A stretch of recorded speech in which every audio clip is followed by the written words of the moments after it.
I'm Dr. Lane from Wilmington, Ohio. I have been a lifetime resident of Wilmington. I'm George Rice again, and I was born in Wilmington, Ohio. My name is Charlotte Farr, and I was at the Murphy for 18 years as the administrative assistant. Cliff Farr, an old has-been. No, I'm Cliff Farr. I'm from Wilmington, and for 15 years I worked at the theater. My name is Jean Black, and along with my oldest granddaughter, who is 7 years old, Madison O'Neill, we do volunteer work at the Murphy Theater. I'm Len Perkins. Been around here for 61 years. This is not just a theater. This is a memorial to Charlie Murphy's mother. And so you're inside a living memorial, which is pretty darn cool. Anybody that comes in here and gets to see it with the lights on are amazed at the architecture inside. And you walk in the front, you look at the building, you think, that can't be anything in there. And you walk in, you see all the gold and the crystals and the chandeliers, and it's just a cool place to be.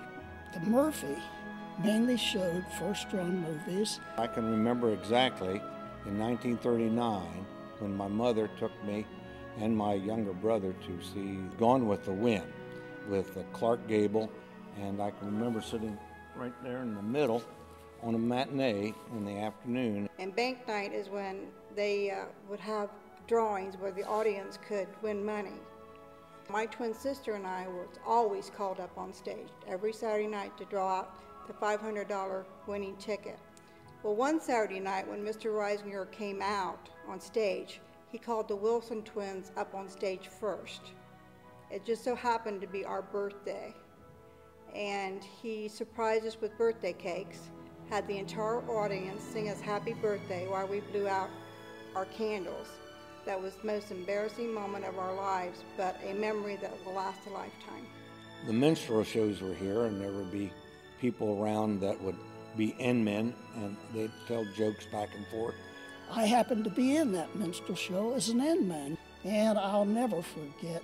I stood up on the stage, I had a joke with the interlocutor, and I forgot my lines.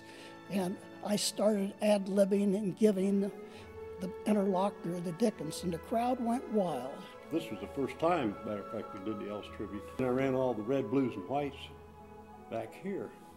And of course, Elvis always finishes with the Las Vegas number. So I'm back here throwing the lights, and there's sparks flying off, the dimmers, and my madman back here throwing switches, the reds and the blues, and flashing them on and off and everything. And I noticed Elvis was kind of going like this. This was a cheeseburger Elvis. So anyway, Elvis came after the show, and he said, there was a better show going on back there than there was on the stage. And there was a man by the name of Mr. Manassas that was the manager. And he was always kind. If you didn't have the dime to get in, sometimes he'd let you in and say, you can pay me later. Also, there was a door that we found, and they had opened that door, we could sneak in. We'd be in the alley, and we had it arranged, and there'd be one pay to get in, and then he would open the door, and we'd all sneak in. I don't think it was ever found out. I remember a little boy coming up to me, and he had $1, and he handed it to me, and he said, "Can I be a member?" I said, "Yes, you can." Because he was so excited. He loved this building. Because I love the Murphy Theater. And my granddaughter, Madison, is crazy about the Murphy Theater. I started bringing her up here when she was 5 years old to help me when I would volunteer being an usher. And she was standing up there on the aisle and hand out the show programs. Now Madison likes to usher, but her favorite thing is working in the concession stand, popping popcorn. A little one in the bag, a little one in the mouth. I also wish that we could get the murals back up above the box seats. I wish that we could fix on the Murphy Theater, if you outside, there's a sign on each 3 sides of the building that says Murphy Theater. I'd love to see that done again. But those are down the line things. You've got to keep the building up, and you got to pay your heat bills, you got to pay your electric bills.